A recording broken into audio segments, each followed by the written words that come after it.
हा माणुसकीचा पुळका आहे ना, तो स्वतःच्या घरी ठेवायचा।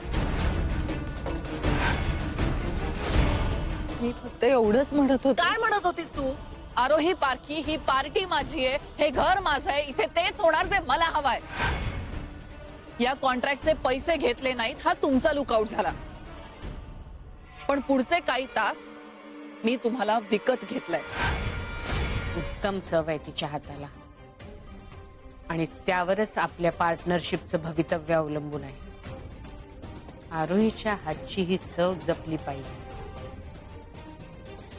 कारण ही चव टिकली तरच आग्रहचा बिझनेस टिकेल।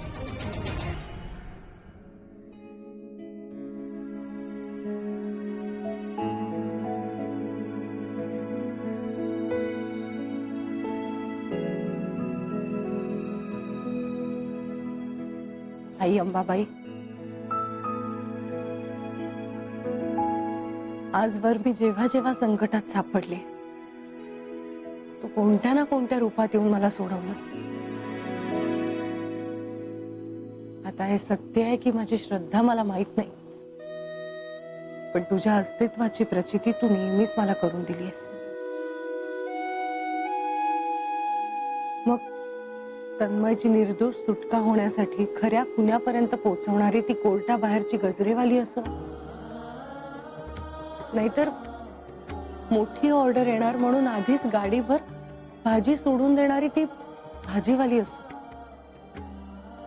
कालच्या पार्टीत त्या भामट्यांनी डबे पळवल्यानंतर ते परत आणून देणारी रिक्षावाली असो, या सगळ्यांमध्ये मला तूच दिसतेस आई। ही आत्ता आलेली ऑर्डर सुद्धा तुझीच कृपा तर नसेल ना?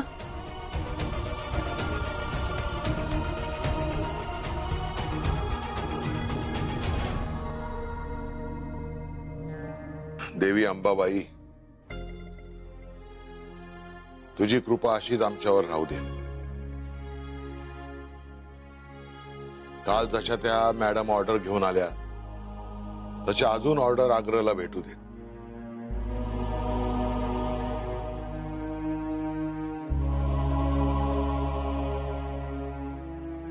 आनंदा, कोण असतील त्या बाई आणि आपल्याबद्दल कसं समजलं असेल त्यांना? मी पण तेच बोललो का कोण असणार त्या बाई, कारण मी तर अख्खा टाइम तन्वी बरोबरच होतो। अरू, मला तर असं वाटतो का देवीच आली असणार तुला आशीर्वाद द्यायला। हा हो ना आई अंबाबाई, अशीच सदैव माझ्या पाठीशी उभी राहा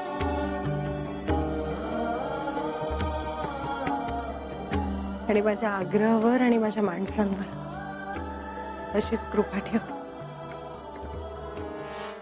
येऊ का आत?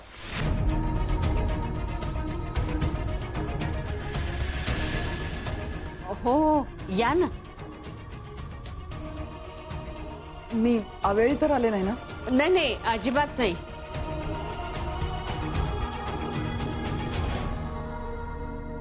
आरोही कुठे दिसत नाहीये।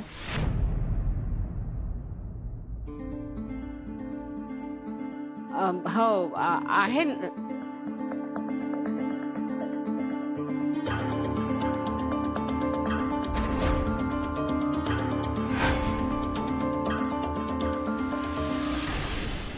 मी खरं तर तुझी माफी मागायला आली। I am sorry.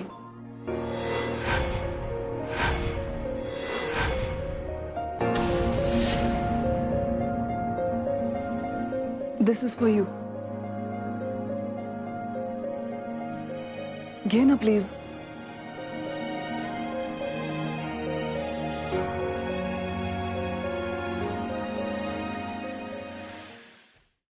Aarohi, I am really sorry. काल पार्टीत मी चुकीचं वागले। मी खरं सांगू, मला राग आला ना की मी काय बोलते, कशी वागते याचं भानच राहत नाही मला। प्लीज मला माफ कर। आणि तुला माहितीये, काल पार्टीत सगळ्यांनी तुमच्या जेवणाचं खूप कौतुक केलं। तुम्हा सगळ्यांबद्दल विचारलं, त्यानंतर तर फारच गिल्ट वाटलं. म्हणून मग म्हटलं पर्सनली जाऊन सॉरी म्हणूया. म्हणून स्वतःच आले भेटायला. चालेल ना? नंदिनी मॅडम, अहो चालेल का काय विचारताय? आमच्या आग्रहावर तुमचं नेहमीच स्वागत आहे.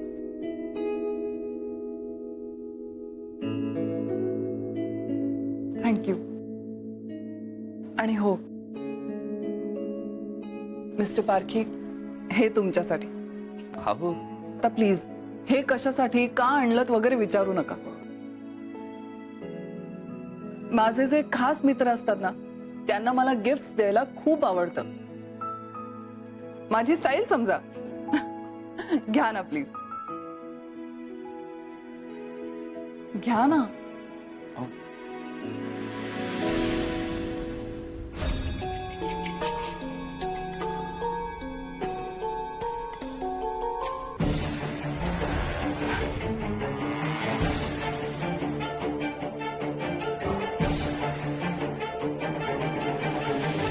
आणि हो, काल रात्री पार्टीमध्ये सगळे यांच्याबद्दल विचारत होते. मस्त इम्प्रेशन पाडलं सगळ्यांवर. नंदिनी मॅडम एका रात्रीत सगळं विसरल्या. काल रात्री बघितलेल्या नंदिनी मॅडम आणि आत्ता इथे वावरतायत त्या नंदिनी मॅडम यांच्यात किती फरक आहे. थँक्यू. बरं, मी निघू आता. आरोही, आय रिअली होप तू मनापासून मला माफ केलं असशील. केलंस ना? झालं गेलं सगळं विसरून जाऊया आपण आणि आता पुन्हा नव्याने आपल्या मैत्रीला सुरुवात करूया. Thank you so much.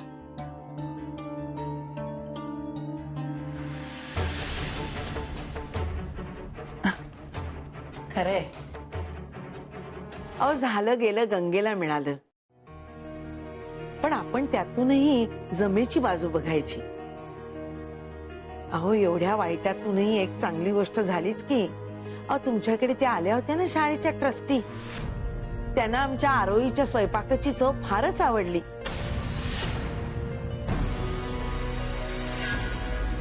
आणि म्हणूनच त्या रोज शाळेमध्ये नाश्ता द्यायची ऑर्डर देणार आहेत.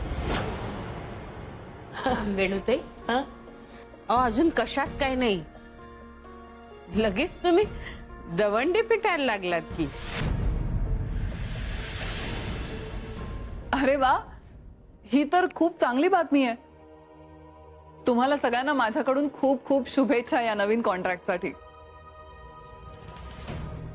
मस्त होईल. अहो, बसा की. नाही, नको, मी निघते आता. खूप उशीर झालाय. परत कधीतरी. बाय.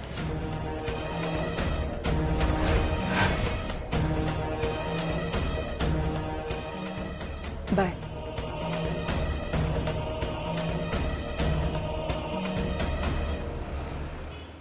शेट शेट, ते शितोळीने काय ते बिल असलेली फाईल पाठवलेली.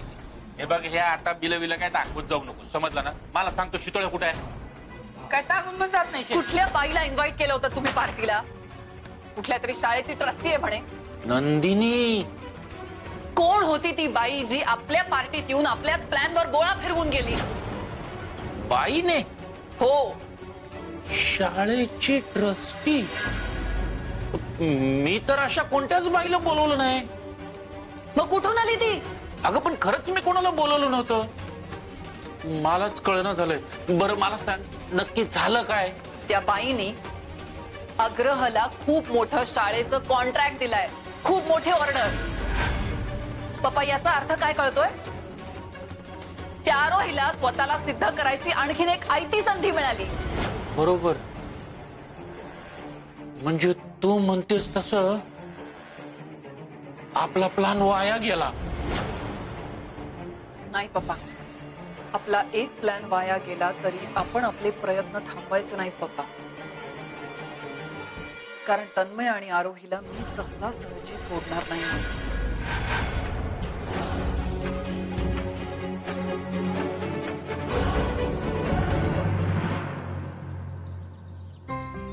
आता सगळं आवरायला हवं बाई. आई आई देवा. तू हा. ऐक ना, आज आईच्या पद्धतीची डाळिंबी उसळ करायची म्हणत होते. हं. तुला रेसिपी आठवते? अगं असं काय? त्या वहिनीच्या रेसिपी डायरी मध्ये लिहिली ना. हो खरंच की. अगं पण ती रेसिपी डायरी कुठे आहे? बघ ना कपाटात आहे.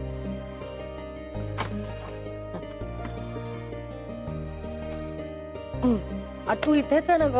हो बघ ना, नीट बघ. नाही ग, तू इथे नाहीये. नाहीये. हा मग त्या अपूच्या त्या खणांमध्ये बघ असेल ठेवलेली. बघ मिळाली का ग?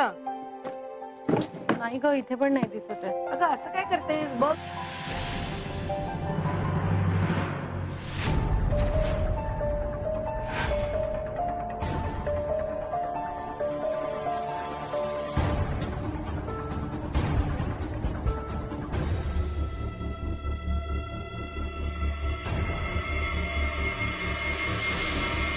सापडली का ग डायरी? नाही अगं, तू मला काय वाटतं चुकून माझ्याच कपाटात ठेवली असेल मी रेसिपी डायरी.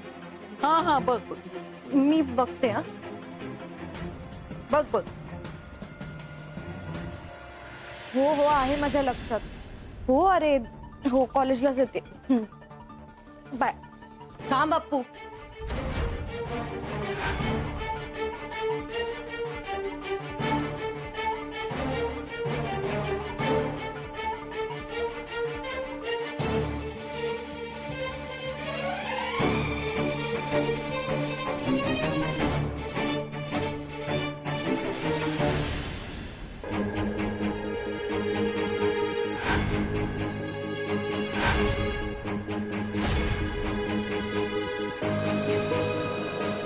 हे पैसे मला तुझ्या खणात सापडले.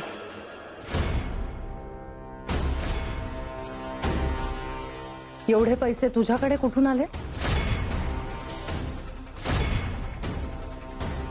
मी काय विचारते अप्पू? हे पैसे तुझ्याकडे कुठून आले? मी दिलेत अर्पिताला पैसे.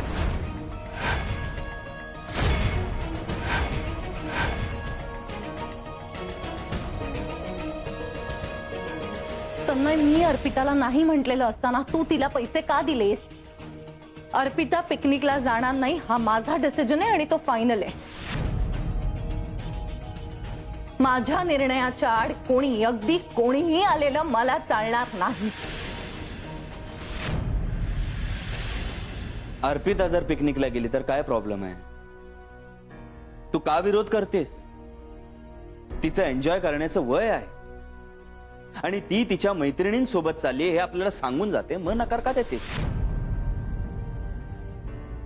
अप्पू आज जा. अर्पिता आज जा. थांब अर्पिता.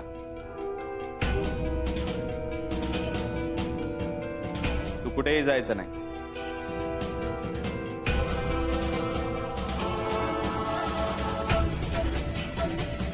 उगाच एखाद्या गोष्टीला विरोध करायचा म्हणून करू नकोस.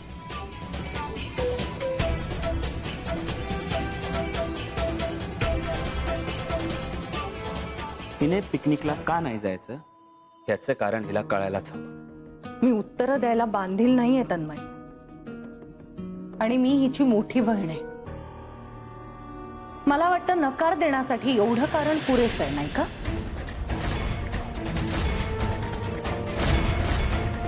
मोठी बहीण असलीस तरीही अर्पिता तिचे निर्णय स्वतः घेऊ शकते. लहान नाहीये ती आता. योग्य काय आहे आणि काय नाही हे तिला चांगलंच कळतं. तेवढी समजूतदार आहे ती. एक मिनिट, मी तिच्या समजूतदारपणावर शंका घेतच नाहीये, पण मी सुद्धा काहीतरी विचार करूनच नकार देते ना. आणि हो, आता काहीही झालं तरी माझा निर्णय बदलणार नाही. फार मोठी चूक करतेस तू. नाती नाती म्हणून नात्यांचा मोठेपणा गातेस, पण खरं तर नाती म्हणजे काय हे तुला कळलंच नाही.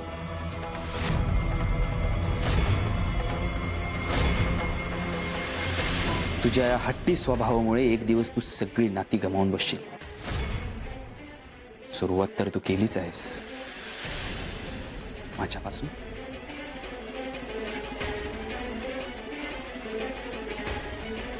आज अर्पितालाही दूर करतेस तू. अर्पिताला मी माझ्यापासून कधीच दूर जाऊ देणार नाही. तिला सांभाळण्याचं वचन दिलंय मी आईबाबांना, आणि ते मी अगदी व्यवस्थितपणे पार पाडते. आणि हो, राहिला प्रश्न तिला नकार देण्याचा, तर तो मी का देतेय ते एक दिवस तिला पटेल.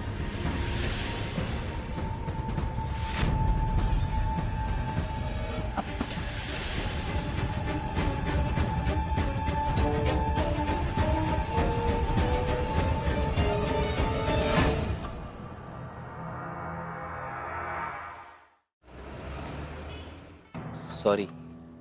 सॉरी कशासाठी? काल पार्टीमध्ये आमच्यामुळे जो काही प्रॉब्लेम झाला त्यासाठी तुम्ही येऊन मला आणि आरोहीला सॉरी म्हणाला. आणि ज्यांच्यासाठी तो दिवस महत्वाचा होता, तुमचे पप्पा, त्यांना भेटून साधा विषय नाही की आज त्यांना भेटायचं मला. आणि काल जे काही झालं आग्रहाच्या वतीने त्याबद्दल सॉरी म्हणायचं. पण ते आज खूप बिझी आहेत. तुम्ही पाहिलं ना, काल त्यांच्या स्वतःच्या बर्थडे पार्टी ते एक महत्वाची मीटिंग करत बसले होते. असेच आहेत पप्पा, आज सुद्धा त्यांना वेळ नाहीये. मग आमचं भेटणं कधी होणार की नाही? होईल ना, वेळ आली की नक्की होईल. म्हणजे वेळ मिळाला पप्पांना की तुमची भेट नक्की होईल. मी म्हंटल ना बिझी असतात, आणि आपण काय नाशिक मध्येच राहतो, भेटायची संधी मिळतच राहील. एक मिनिट.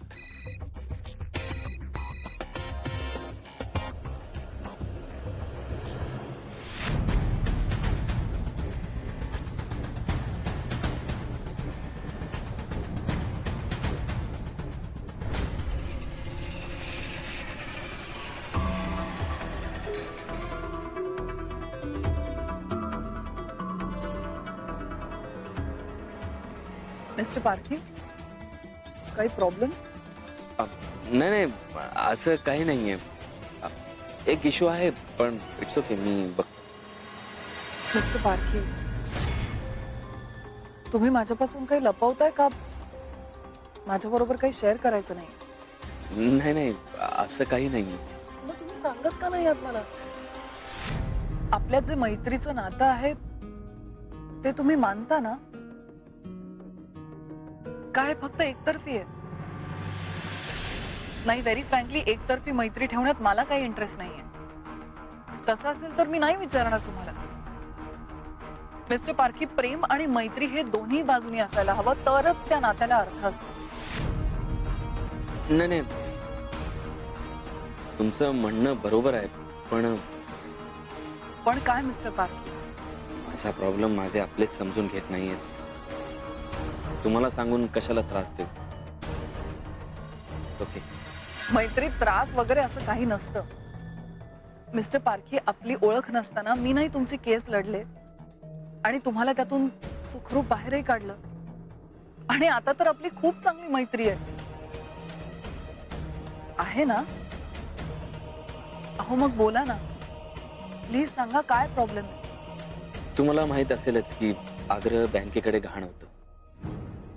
19 लाख रुपये देऊन ते मी सोडवलं. मी माझ्या कंपनीकडून 19 लाख रुपये पर्सनल लोन म्हणून घेतले होते. आता ते परत द्यायची वेळ आली. आता काय करू मला समजतच नाही. इतक्या कमी वेळेत इतकी मोठी रक्कम कशी मॅनेज करू? बरं, आग्रहचं जे कर्ज होतं ते तर मी फेडलं आणि बँकेच्या ताब्यातून सोडवलं. आणि आता तसं बघायला गेलं तर आग्रहाची मालकी माझ्याकडे आलीच आहे. तर मी आग्रह गहाण ठेवू शकतो किंवा विकू शकतो का? त्यासाठी मला आरोहीची संमती लागेल. मिस्टर पारखी प्लीज मला थोडासा वेळ द्याल म्हणजे या सगळ्या फॅक्ट्सचा मला नीट विचार करायला हवा, अभ्यास करायला हवा, मगच मी काहीतरी सांगू शकतो. ओके, पण काय ते लवकरात लवकर बघायला हवं. मी पैसे जर वेळेत नाही दिले तर ते माझ्यावर फॉर्जरीची केसही करू शकतात. मी असं नाही होऊ देणार. पुन्हा त्या नरकात नाही जाऊ देणार मी तुम्हाला. आपण यातून काही ना काही मार्ग शोधून काढू नक्की. I promise.